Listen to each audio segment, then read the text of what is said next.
Have you ever wondered why the code lock locks you out like this? Well, I've got a story to tell you.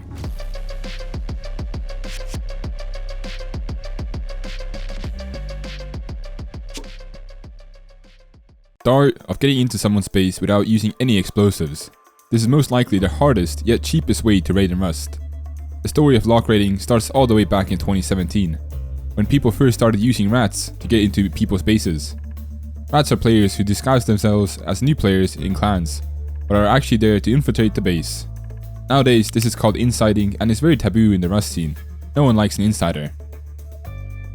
After this, a couple of months passed and the first proper lock raid happened. This is how it worked. Back then, key locks were very different from what they are now. When you want to leave the base, you actually had to have a key on you, which is already weird on its own, but the fact that there were only 100 different key IDs in the game made raiding keylock bases a very viable method. Meaning, if you kept spamming new keys, you would eventually get a key that would match the key lock and allow you to open the door. Of course, there was duplicates that couldn't be used, but that was just part of the process. The best part of this was the fact that it was really cheap. If this was still a thing nowadays, then everyone would be keylock raiding. The cost for a raid was only a couple of trees, which is crazy cheap. I also did a quick interview with Andy XD and asked him a couple of questions about old Rust and what it was like doing keylock raids. Good. Alright, this is the most unprofessional interview ever. I'm loading up League right now. Alright. It's all good. It's all good, alright. But for the people who did actually like use key locks, what was the experience like? Did you have to have like 10 locks when leaving and entering the base, or did people just use code locks? What was that like? No, you just simply like craft the door, put a lock on you, and you only have a single key. It was actual pain in the ass because you always had to carry the key with yourself, and whenever you die with the key, you basically lose your base. But what if you had like multiple doors? What then? Then you would have to have multiple keys for that door. Like, yeah, it was really scuffed. That is why people never really used it. They used it just, to make a starter base, and then they used to quickly get those 100 ml frags, and they used to just simply put a code lock. Okay. But when they removed the keys, everyone started to use the locks, which is now a lot more better. What's it called? Did you use that method to raid as well, by the way, or no? I myself used it, of course, but it was like, oh my god, it was like 2016, I believe, because they were removed like 2017 or something. I started to play in 2016, so... Okay, so you're an old head. Yeah, basically. I still remember myself doing that raid, and like the excitement you get when you craft, I don't know, like 5 or 6 inventory of keys, it was fucking incredible, honestly. Alright, thank you, Andy, for the great interview. Also, everyone, make sure to check out Andy for his videos. He does some great stuff with vending machines, so be on the lookout. Now, a couple of more months have passed, and an OG YouTuber by the name of Soup decides to upload a proper banger of him raiding codelocked bases. And this glitch was a huge mistake on the Facepunch team part. It allowed players to raid everyone and everything without any effort at all. Check it out for yourself. Listen, so recently there was an exploit for base codes in Rust. Aurora told me about it, and we decided to go and see if it was actually possible. So we knew the majority of people who found out this exploit were going to be going in bases and trying to steal loot, but we decided we would go around and mess with people who didn't know about the exploit already. So keep in mind, during this video, we were just doing this to get people's reactions, not their loot. Alright, so tell me exactly what I need to do. Alright, type 0 3 times. So type it 3 times. Hit 0 0 0. Right? Type it or hit it on the keypad? Type it, hit 0 0 0. 0 0 0. And then on the 4th, 0, click 0 and clear. Try doing it on the keypad and hitting clear at the same time. Hit the 4th 0. So type 0 on my actual keyboard. Yeah, and then hit clear. At the same time. No fucking way. No fucking way. No way, dude. No fucking way. There is no fucking way that just worked. Holy shit. Aurora. Holy shit. Dragon. And just like how Soup said, holy I mean, this glitch / exploit really didn't have any limit to it. Anyway, I'm going to show you guys one more clip and then we're going to keep going. If you want to see the full video, make sure to check out Soup's channel. Yeah,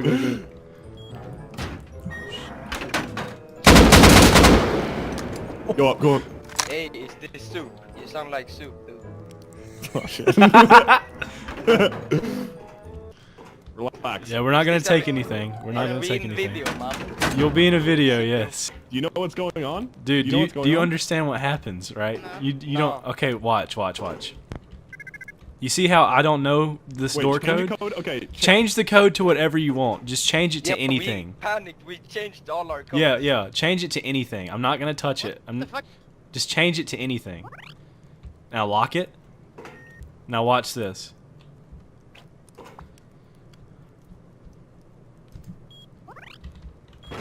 My door now. Oh my god, what the fuck is this game?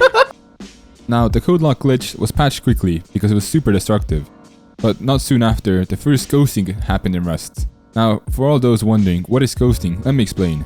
Ghosting is a tactic used by players to act as different members of the enemy clan. This might seem similar to insiding, but the key difference is the way it's done. In insiding, you actually become a part of the team, but while ghosting, you only act as one of the different members and trick them into thinking that you are that person. This goes into a lot more detail and it's really hard to actually pull off, but that is a video for another day. After a little while, the first versions of the code crackers emerged. These were just groups of friends who tried guessing codes for shits and giggles. There were no lists of the best codes and they had no real plan. It was just guessing and hoping for the best. And as you can guess, these first codes were really random, like 337. 1337. 420. 420 Blaze. What? 0420. 000. Damn it. It's at 9764. 420 with 2 zeros. Nice. Doors open below us, guys. I Yeah, thought for yeah. sure. Dude, it's 420 with 2 zeros. Is it really? I'm dead fucking serious. Really? Really? Oh my god. Really? No you shitting way. me? Oh my god. Let's go. Oh my god. Oh, this one is. This one is. We're going deep. Really? This one is not. Oh shit! Go away, go away. It's 420, dude, it's 4200. I'm not joking. It's not where it's working. Oh my god. Oh my god. I'm going through all the doors. What the fuck? Dude, What? Hello? Hello? Take the code locks. Take the code locks off. It goes up. Yeah, Remove them. Clear it. Change the code lock. Change it. Oh, that's even better. Change it to all our codes. My. Let me in, please. Yo, these kids are such papagas, bro. Definitely have like a fucking 6'9". No way! 6'9" was the code! No, you're fucking me in the ass. Are you kidding? No, you're kidding. What the fuck? You better clip that. I wasn't recording. The first proper code raid that I could find was all the way back in 2018 by a Korean player by the name of Seiho. He had found a base and placed a bunch of bags around it for faster respawn. I don't know if he had a list of codes at this time, but at least he had the timing down perfectly and he was super efficient. I also don't think it was faked because he genuinely had a lot of dead bodies around the base, but then again, you will never know. I'll be honest, when I did research on the topic, there was a lot of fake videos early on, so I don't know, but I think this one is actually genuine. The fact that there was people back in 2018, this is what, 5 years ago, who were already code raiding is kinda crazy. There's no really advanced method to do it and it wasn't super efficient I guess. But then again, it shows how many different ways there is to play Rust. And I gotta give props to Seiho. If he actually raided the base without any kind of list of codes, then that would be insanity. If he actually pulled it off without any list of codes, that would be genuinely insanity. A year later, the first proper code lock raiding video came out and it was a tutorial. It was made by a player named Andrew. And it was pretty normal until I read the description. So I've always wondered, how did they figure out what is the most frequent code for code locks? And the way this guy did it was absolutely crazy. He used a hacker forum that talked about the most common codes used on credit cards. And this guy used that as a connection with Rust code lock raiding and figured, I think I could use this. Like, who comes up with this stuff? You see credit card codes and then you go, yeah, I could probably use this in Rust. Like, what? The most sane Rust player ever. Also gotta give credit where credit is due. Shout out to you, Andrew, bro, for being really smart, okay? After this, a YouTuber by the name of Young SG started using this tactic to raid bases, and he did some vanilla raids, so let's check them out together. We had just taken a couple losses and it was getting late, so I was ready to get off and I was just spam guessing codes to waste time. And then this happened. I think I'm gonna get off. Right now? Yeah, I don't know. No, we're gonna do one last row where we at least gotta secure something. We at least gotta take one dub. Make me You telling me you're gonna leave us? You're gonna leave us with a one stone wall to everything. Alright, speed, code guess. Here we go. Random base, 2, 4, 2. Alright. Dude, how come when I fail the codes, like sometimes like freezes me in the spot and I have to like write. Oh shit, I already have 2 rows of wood. Sick. I guessed it! I just guessed its base code! No! Yeah, it's massive! Well, it's not that it's like 2x2 honeycomb! Wait! What made Young SG's raiding even more efficient was the fact that he used the codelock raider. How this worked is, it gave the best codes in order, but it also had a timer that would help you take the least damage from codelocks, making it easier for it to enter as many codes as possible. Eventually, a YouTuber by the name of Kyoko decided to upload a proper banger. I mean, this is what started the whole craze behind codelock raiding. It was a video of him using these methods to raid huge bases and get extremely rich. Let's watch it together. You know what, this ain't the biggest base, but I'm living in a 1x1 shit shack, so I'm not gonna be greedy.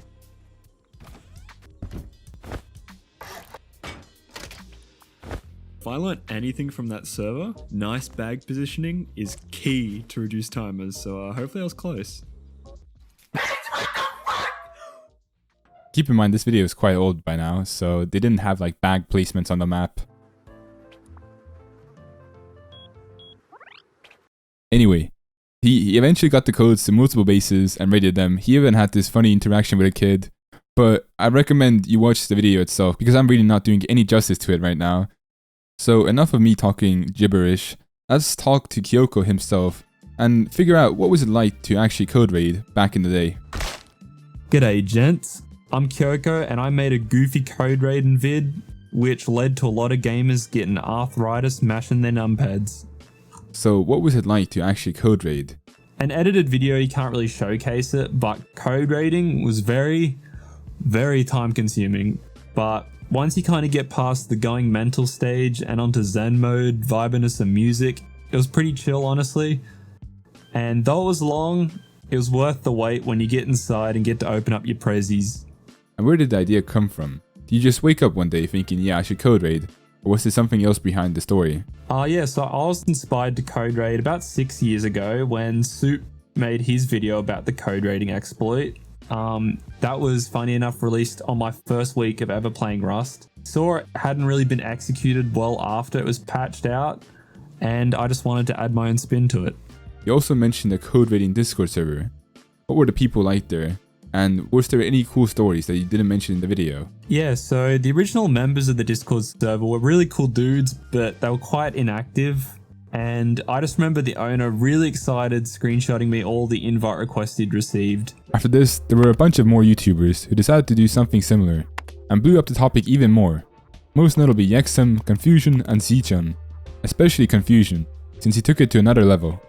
Right away, in the first video, he had a plan. He used multiple people to raid bases. Instead of having one person enter everything, he divided the list into many different parts. So you had one person who entered from 0 to 1000, another who did 1000 to 2000 and so on, until they got every code and the base was open. That's how it worked. That was a good video. There's a lot of cool raids he did in that, but that was just the start. Confusion saw this opportunity as a way to grow, so he came up with another plan. In the next video, he had someone code up a Discord bot that will give each person a list of codes to enter. So theoretically, he could have a clan of 100 people raid a base, and it would only take them an hour, which is crazy efficient if you think about it. But sadly, codelock raiding didn't only catch the attention of YouTubers and weirdos who had nothing better to do. It also caught the eye of cheaters, who could automate the process.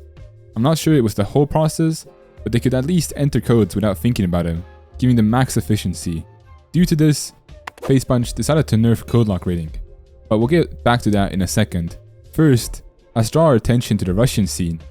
While this was growing up in the NA scene, it also blew up in the Russian community. And you know how the Russians are. something really weird started happening. Let me explain. During this time, there were a lot of Russian YouTubers who blew up, doing code raids, and for some weird reason, they were all on the same server, called Bloodrust. Some of you might have already figured out what had happened, but for all those who didn't, let me explain. The host behind Bloodrust servers got hacked, and the files were leaked to everyone to see. So, some detectives came together and went for the code, and then they noticed that a lot of big Russian YouTubers were faking their videos and spawning in loot for themselves. But this was not the only thing they did. These YouTubers also used backdoor access to get people's base codes and to make these videos. The funniest part was this one guy who spent 4 hours quote-unquote codelock raiding a base. На самом деле это слишком легко было как-то. Ну, путь взлома начался.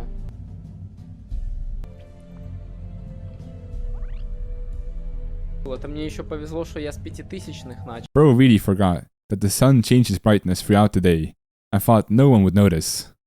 He really just went and sat back on the chair, thinking this would explain to everyone that he was tired and he spent 4 hours. Like, what? You know what, this actually makes me genuinely wonder how many YouTubers fake their videos. There definitely are some more that we don't know about.